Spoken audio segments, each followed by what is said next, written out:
Branding dan packaging menjadi satu pilar untuk memperluas pemasaran dan meningkatkan usaha UMKM. Keduanya menjadi faktor penentu. Branding merupakan identitas untuk bisa mendapatkan kepercayaan dari konsumen. Kalau sudah di branding, maka orang akan kenal. Kalau di packing bagus, maka menunjukkan kualitas. Harganya pasti beda. Produk berdasarkan branding dan packaging akan membuat kesan berbeda dari pembeli. Harapannya bisa dikenal lebih luas oleh masyarakat. Meningkatkan pemahaman tentang pengemasan ramah lingkungan juga penting dilakukan untuk mengikuti tren saat ini, di mana semua produksi dan produk mengarah keberlanjutan sustainable.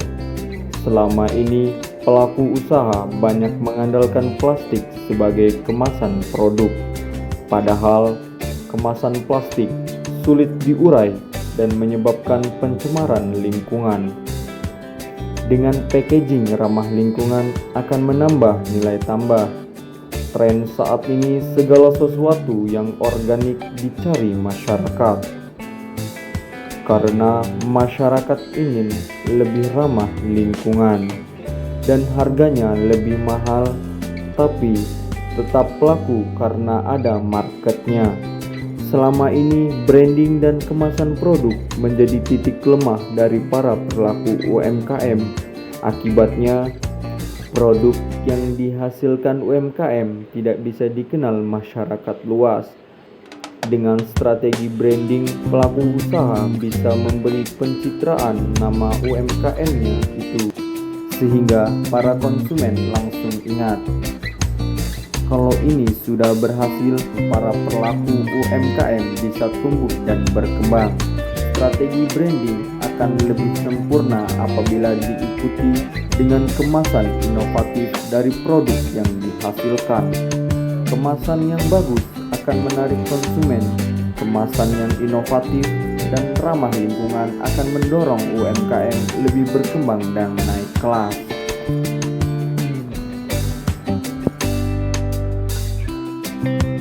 Dari Windhop, kami bicara di sini tentang peluang untuk menolong mempromosikan produk UMKM dengan memanfaatkan isu ramah lingkungan saat ini.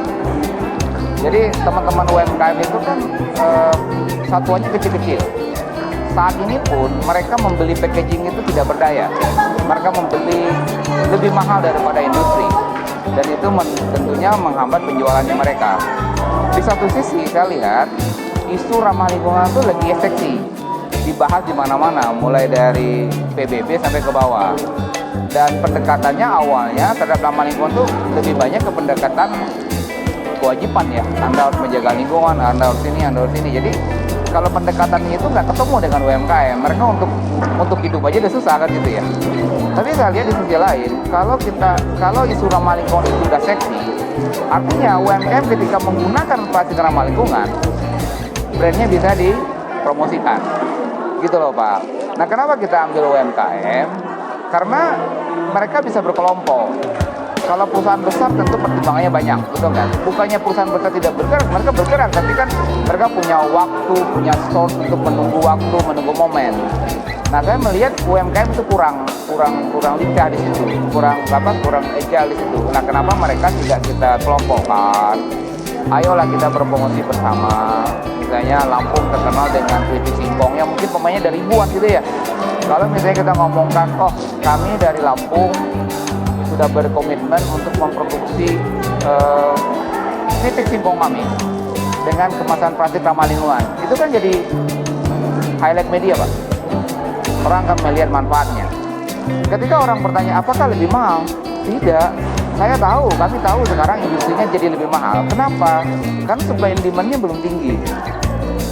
Dan jujur sekali lagi, bahkan packaging yang non ramah lingkungan pun hari ini UMKM membeli lebih mahal.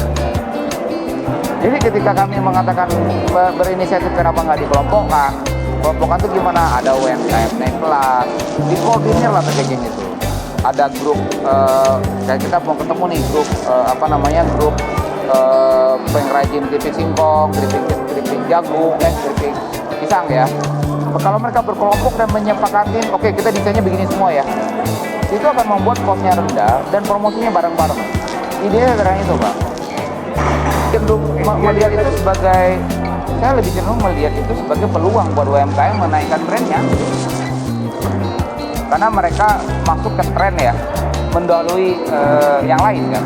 Trennya sekarang go green itu udah jelas. Tren sekarang ke depan tuh go green. Dan di marketing ya tren Anda tangkap. Yang disebut packaging ramah lingkungan itu pendekatannya kan secara garis besar ada 3 ya. Pendekatan terhadap packaging nih, saya nggak bicara 4R tadi ya. Pendekatan terhadap packaging itu satu, packaging itu diganti bahannya dari mineral ke nabati lah, ke singkong, ke jagung gitu. Kita punya hal itu. Itu adalah pendekatan pertama. Jadi memang diganti. Tentu ada kelebihan kekurangannya. Kekurangannya di situ ya kita nggak bisa langsung masif kan. Dan tentu juga harga mahal. Tapi itu akan bagus buat produk-produk yang umurnya berhari doang gitu ya. Yang kedua, yang lagi marak itu adalah pendekatan recycle, didaur ulang tuh. Nah, pendekatan daur ulang ini secara teknologinya proven, diakui. Tapi pertanyaan bagaimana mengumpulkannya? Biaya logistik Indonesia itu sekarang 18%. Artinya, Bapak beli barang, baju katakan 100.000, 18.000 itu biaya logistik Pak. Terhadap baju yang 100.000. Gimana kalau terhadap sampah plastiknya itu biaya logistiknya akan nambah. Jadi kami melihat recycle itu teknologinya diakui, implementasinya akan sangat sulit di negara kepulauan sebesar ini. Teknologi ketiga, pendekatan ketiga, itu kita bermain-main di struktur polimernya, makanya kita bicara di kampus kimia. Kita pertanyaannya sederhana, kenapa sih ini jadi masalah? Oh ternyata dia umurnya panjang. Bisakah polimer umurnya diperpendek? Gitu kan? Nah itu yang diriset oleh kami, oleh Pak Eman, oleh Greenhop, Pak Sugi. Ya udah kita coba tambahkan aditif sehingga di polimer yang harusnya umurnya 400 tahun menjadi 5 tahun. Nah kami melihat pendekatan yang terakhir ini itu pendekatan yang besok pun Anda bisa pakai. Karena kami cuma menambahkan aditif ke industri plastik yang udah jalan. Kita cuma nambahkan 2%, maksimum 10%. Artinya Anda beli plastik biasa tambah aditif dia udah jadi ramah lingkungan. Itu menurut saya itu lebih cepat membuat itu green dan implementasinya jauh lebih cepat. Kemudian properties itu maksudnya plastik itu kekuatan sobek ya, bukan daya tahan 400 tahunnya. Gampang sobek tadi ya, bisa menahan dari kerusakan karena udara segala macam gitu loh. Nah, yang menarik yang ketika kita ngomong dengan teman-teman penggiat lingkungan kayak gerakan pasti segala macam, saya nanya, kalian tuh ekspektasinya apa sih dengan Rasif Aman Lingkungan? Kalian pengen semua itu langsung green gitu ya? Misalnya kita beli keripik pisang, itu plastiknya berlapis-lapis Pak. Ada polyethylene, ada yang pakai polyester, ada LLDPE, polyethylene, ada polypropylen gitu ya. Itu kalau semua jadi green, nggak jadi. Karena nunggu-nunggu semua kan. Tapi kalau kita mau memberikan roadmap, peta jalan, apa peta jalannya? 1, berjamaah dulu. Jadi berkumpul dulu, tujuannya apa? Menyamakan speknya. Kalau dia pakai polypropylen, yang lain semua pakai polypropylen. Kalau semua 15 mikron, jangan ada 18 mikron, karena itu mau industrinya nggak jalan Pak. Ya udah, sama-sama 15. Itu kerjaan satu tahap, itu kerjaan kami di industri packaging biasa. Nah ini kami rangkul semua pelaku, mau nggak kalian bareng-bareng dulu, sama dulu. Yang kedua, setelah sama, mungkin ya kita harus mengalah dikit, desainnya pun bisa jadi desain generik. Karena itu masalahnya nanti di industri percetakan ya Pak. Ketika itu menjadi desain generik, promosinya enak Pak. Keripik Lampung, daripada mempersihkan keripik Bu Ida, keripik Pak Doni, itu kan lama sekali. Keripik Lampung dulu. Nah, yang ketiga, baru kita pindahkan satu-satu ke green Pak. Oh, ternyata kita udah mengumpulkan katakanlah 200 pengrajin. Itu mengkonsumsi tiap bulan plastiknya itu 30 ton.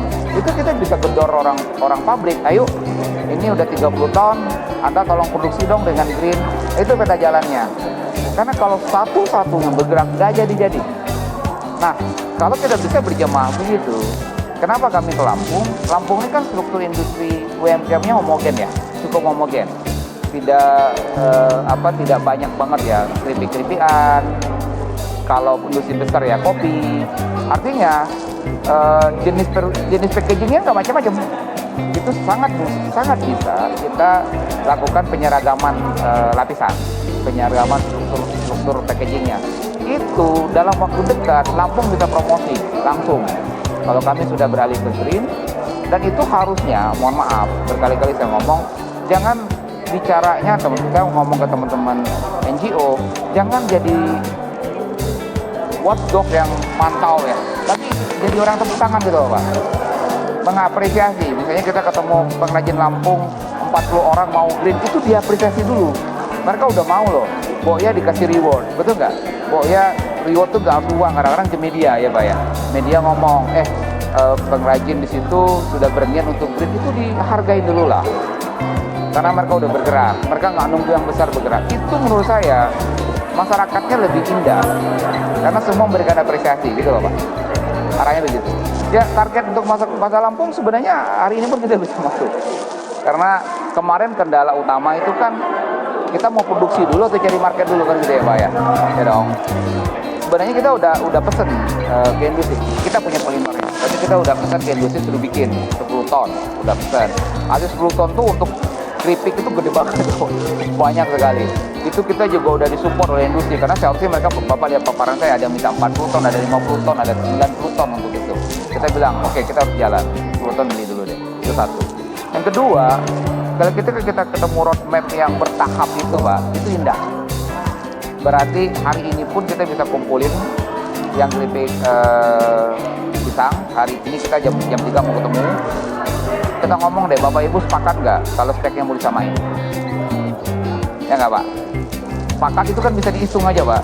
Bapak berapa banyak bungkusnya? Mungkin saya 100 Pak, saya 1000. Itu kita bisa menghitung, oh ini total polipropilenya. Itu bagi kita gampang, karena kita orang packaging ya. Kita lihat packagingnya, kita lihat, oh ini polipropilennya sekitar 12 mikron, kali sekian, ini 0, saya tahu hitungannya. Nah, katakanlah kita dapat misalnya polipropilennya 5 ton.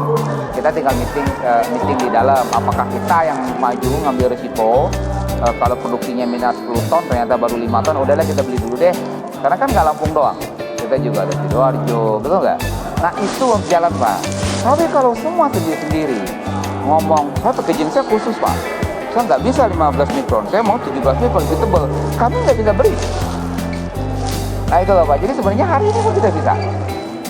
Nah ini perlu ego diturunkan, dan menurut saya bukan ego. Kebanyakan UMKM malah mereka tidak tahu apakah itu 15 mikron, apakah 17 mikron pun. Bapak lihat, mereka beli pada angka yang 130%, 200% lebih mahal dari industri. Lah, kenapa kita nggak jamaah aja dari sekarang gitu loh Pak?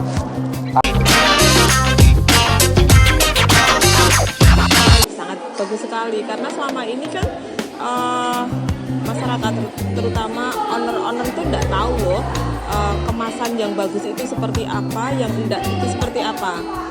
Yang mereka tahu hanya tampilannya aja, hanya packagingnya aja.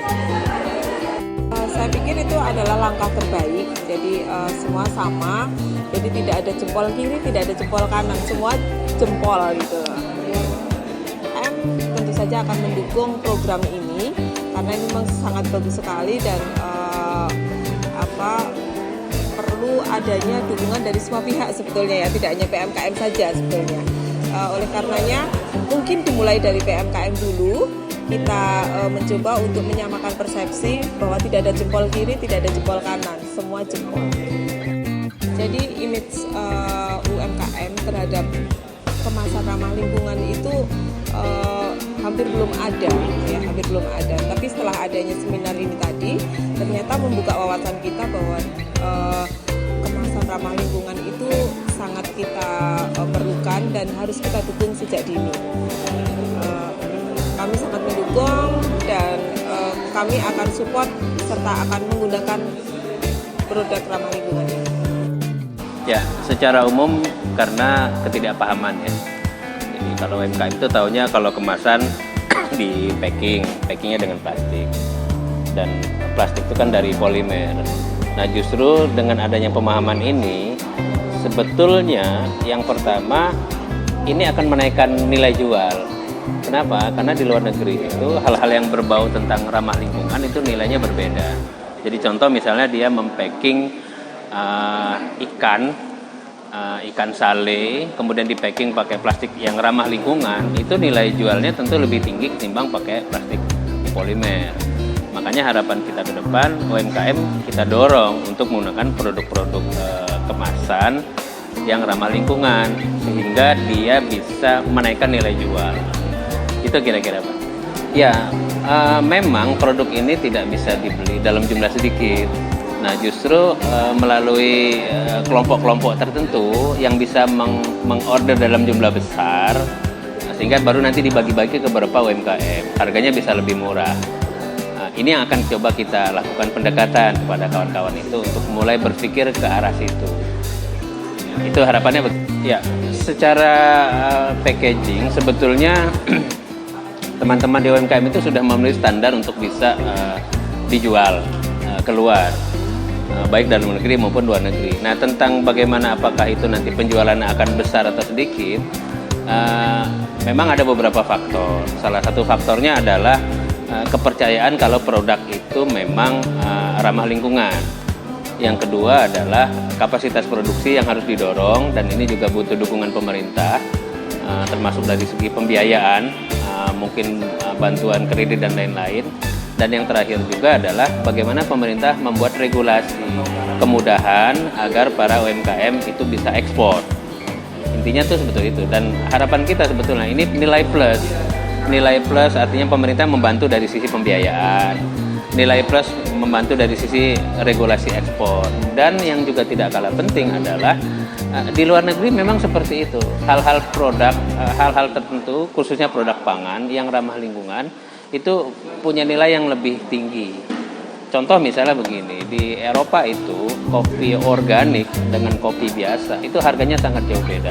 Kopi organik di Eropa, kopi biasa itu di Eropa itu masih berada di kisaran paling tinggi 250.000 per kilo. Sementara kopi organik itu bahkan hampir 1 juta per kilo.